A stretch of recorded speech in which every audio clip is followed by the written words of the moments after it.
7ನೇ ತಲೆಮಾರು ಜಮೀನು ಅಂದ್ರಲ್ಲ, ಇನ್ನು 7 ತಲೆಮಾರು ಉಳಿಬೇಕು ಅಂತಂದ್ರೆ ಬಯಾಲಜಿಕಲ್ ಬಳಸಿದ್ರೆ ಮಾತ್ರ ಉಳಿಯುತ್ತೆ. ನಮ್ಮ ಕಂಪನಿದು ಅಂತಾರೆ, ಯಾವುದೇ ಕಂಪನಿದು ಜೀವಾಣುಗಳು ನೀವು ಕೊಡುವಾಗ ಸಪರೇಟ್ ಆಗಿ ಕೊಡಬೇಕು, ಕೆಮಿಕಲ್ ಜೊತೆ ಕೊಡಬಾರ್ದು.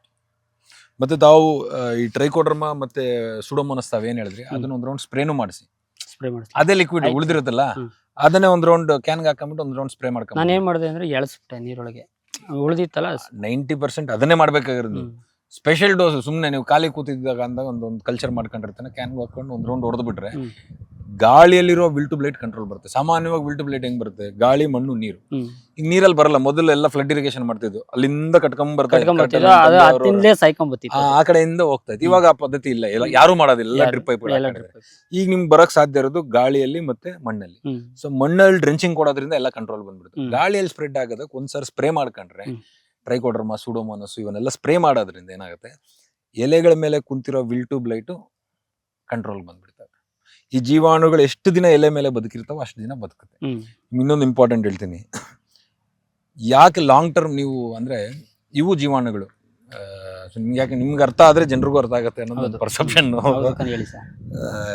ಈ ಟ್ರೈಕೋಡರ್ಮಾ ಆಗಿರ್ಲಿ ಸುಡೋಮೋನಸ್ ಆಗಿರ್ಲಿ, ಟ್ರೈಕೋಡರ್ಮಾ ಅನ್ನೋದು ಫಂಗಸ್, ಸುಡೋಮೋನಸ್ ಅನ್ನೋದು ಬ್ಯಾಕ್ಟೀರಿಯಾ. ಸೊ ನಿಮಗೆ ಗಾಳಿಯಲ್ಲಿ ಕಾಸ್ ಮಾಡೋ ಅಂತ ವಿಲ್ಟು ಮತ್ತೆ ಬ್ಲೈಟು ಫಂಗಸ್ಸು ಬ್ಯಾಕ್ಟೀರಿಯಾದಿಂದನೂ ಕಾಸ್ ಮಾಡುತ್ತೆ. ಈ ಟ್ರೈಕೋಡರ್ಮಾ ಅನ್ನೋಂಥ ಜೀವಾಣು ಎಲೆ ಮೇಲೆ ಕೂತ್ಕೊಳ್ಳುತ್ತೆ, ಅಲ್ಲೇನಾದ್ರೂ ವಿಲ್ಟ್ ಕಾಸ್ ಮಾಡೋ ಅಂಥದ್ದು ಏನಾದ್ರು ಇತ್ತು ಅಂದ್ರೆ ಅದನ್ನ ತಿನ್ಕೊಂಡ್ಬಿಡುತ್ತೆ. ಕರೆಕ್ಟ್ ಅಲ್ವಾ? ಅದನ್ನ ತಿನ್ಕೊಂಡ್ಮೇಲೆ ಇದಕ್ಕೂ ಆಹಾರ ಇರಲಿ, ಇದು ಸತ್ತೋಗ್ಬಿಡುತ್ತೆ. ಕರೆಕ್ಟ್, ಇದು ಒಂದು ಸಾರಿ. ಸೊ ಹಂಗಾಗಿ ನಿಮ್ಗೆ ಎಲ್ಲಿ ಲೈಟ್ ಆಗಿ ನಿಮ್ ಖರ್ಚು ಜಾಸ್ತಿ ಏನಿರಲ್ಲ. ಏನೊಂದು 5 ml ಹಾಕೊಂಡು 350-360 ಸಿಗುತ್ತೆ, 400 ರೂಪಾಯಿ ಒಳಗಡೆ ಸಿಗುತ್ತೆ. ಕರೆಕ್ಟ್ ಅಲ್ಲ? ಅದನ್ನ ನೀವು ಮಿಕ್ಸ್ ಮಾಡೋವಾಗ ಅದನ್ನೇ ಎತ್ಕೊಂಡು ಒಂದು ರೌಂಡ್ ಸ್ಪ್ರೇ ಮಾಡಿಬಿಟ್ರೆ ನಿಮಗೆ ಅಡ್ವಾನ್ಸ್ ಆಗಿ ರೋಗ ಬರೋದು ನಿಂತೋಗ್ಬಿಡುತ್ತೆ. ಅಥವಾ ಅಲ್ಲೇನ ಕಾಣಿಸ್ಕೊಂತಿದೆ ಅಂದ್ರೆ ಅದನ್ನ ಕಂಟ್ರೋಲ್ ಬರುತ್ತೆ. ಅದಂಗಾಗ್ಬಿಟ್ಟು ಎಸ್ಪೆಷಲಿ ದಾಳಿಂಬೆಯಲ್ಲಿ ರೆಗ್ಯುಲರ್ ಆಗಿ ಕೊಡ್ಬೇಕು. ಅದನ್ನ ಕೆಮಿಕಲ್ಗಳು ಹೊಡೆಯೋ ಬದಲು ಬಯಾಲಜಿಕಲ್ ಮುಖಾಂತರ. ನೀವು ದಾಳಿಂಬೆ ವಿಡಿಯೋ ಬಿಟ್ಟಿದ್ದೀರಲ್ಲ, ಕರೆಕ್ಟ್, ಅದ್ರಲ್ಲಿ ಅದನ್ನೇ ಮಾತಾಡಿದ್ವಿ. ಮತ್ತೆ ಅಡಿಕೆಯಲ್ಲೂ ಮಾತಾಡಿದ್ವಿ, ಅರಳಿಗೆಲ್ಲ ಉದುರೋ ಅಂತದೆಲ್ಲ ಕಂಟ್ರೋಲ್ ಆಗುತ್ತೆ. ಅಡಿಕೆ ಐತೆ ಸರ್ ನಮ್ದು. ಎಲ್ಲಿದೆ? ಅಲ್ಲಿ ದೂರ ಹೋಗ್ಬೇಕು. ಜಾಸ್ತಿ ಇಟ್ಟಿದ್ರೆ ಹಂಗಾದ್ರೆ ಗೋಲ್ಡ್ ನೀವು. ಜಾಸ್ತಿ ಏನಿಲ್ಲ ಸರ್, ಒಂದು 500 ಗಿಡ ಐತೆ. 500 ಗಿಡ ಇದೆ, ಸೂಪರ್. ತೆಂಗೊಂದು 400 ಐತೆ, 500 ಅಡಿಕೆ. ಸೊ ನಿಮ್ಗೆ ಎಷ್ಟು ಬಯಾಲಜಿಕಲ್ ಎಷ್ಟು ಇಂಪಾರ್ಟೆಂಟ್ ಆಗುತ್ತೆ ಅನ್ಸುತ್ತೆ ನಿಮಗೆ ಸರ್? ಬಯಾಲಜಿಕಲ್ ಅಂದ್ರೆ ಇವು ಕೆಮಿಕಲ್ಗಳು ಬಳಸದೆ ಇವುಗಳಲ್ಲಿ 100% ಇಂಪಾರ್ಟೆಂಟ್ ಸರ್. ನಿಮ್ 7ನೇ ತಲೆಮಾರು ಜಮೀನು ಅಂದ್ರಲ್ಲ, ಇನ್ನು 7 ತಲೆಮಾರು ಉಳಿಬೇಕು ಅಂತಂದ್ರೆ ಬಯಾಲಜಿಕಲ್ ಬಳಸಿದ್ರೆ ಮಾತ್ರ ಉಳಿಯುತ್ತೆ. ಜಾಸ್ತಿ ಕೆಮಿಕಲ್ಗಳು ಕೊಡ್ತಾ ಹೋದ್ರೆ ಯಾವತ್ತೋ ಒಂದಿನ ಬೇಸಸ್ ಭೂಮಿ ಬಿಟ್ಟೋಗ್ಬಿಡುತ್ತೆ. ಇಲ್ಲೆಲ್ಲ ಕಮರ್ಷಿಯಲ್ ಬಂದ್ಬಿಡ್ತವೆ. ಬಾಡಿಗೆ ನಿಮ್ ಮಗ ಮಗಳು ಕಮರ್ಷಿಯಲ್ ಮಾಡ್ಬಿಡ್ತಾರೆ. ಹಾಗೇನ್ ಮಾಡ್ತೀರಾ? ಹಾಗೇನ್ ಮಾಡಕ್ಕಾಗಲ್ಲ. ಒಳ್ಳೇದೇ ಮಾಡ್ಲಿ, ಬೆಳವಣಿಗೆ ಇಂಪಾರ್ಟೆಂಟ್.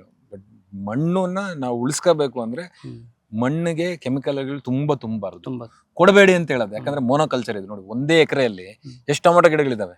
4000 8,000 ಸಸಿ. ಎಷ್ಟು ಸಸಿ ಹಾಕಿರ್ತೀರ? 7,000 ಇರುತ್ತೆ. 8,000 ಆಗ್ತಾರೆ ಸಾಮಾನ್ಯವಾಗಿ. 7ರಿಂದ 8,000. ನೀವು ಸ್ವಲ್ಪ ದೂರ ಬಿಟ್ಟಿರೋದ್ರಿಂದ 7,000 ಅನ್ಕೊಳ್ಳೋಣ.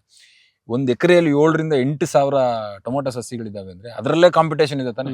ಕಾಂಪಿಟೇಷನ್ ಐತೆ. ಹಂಗಾಗ್ಬಿಟ್ಟು ಇಲ್ಲೇ ಗೊತ್ತಾಗುತ್ತೆ ಕಾಂಪಿಟೇಷನ್ ಇದೆ. ಸೊ ಹಂಗ ಕೆಮಿಕಲ್ ಕೊಡಬೇಡಿ ಅಂತ ಹೇಳಲ್ಲ, ಕಮ್ಮಿ ಪ್ರಮಾಣದಲ್ಲಿ ಕೊಡೋಣ, ಮ್ಯಾಕ್ಸಿಮಮ್ ಬಯಾಲಜಿಕಲ್ ಕೊಡೋಣ.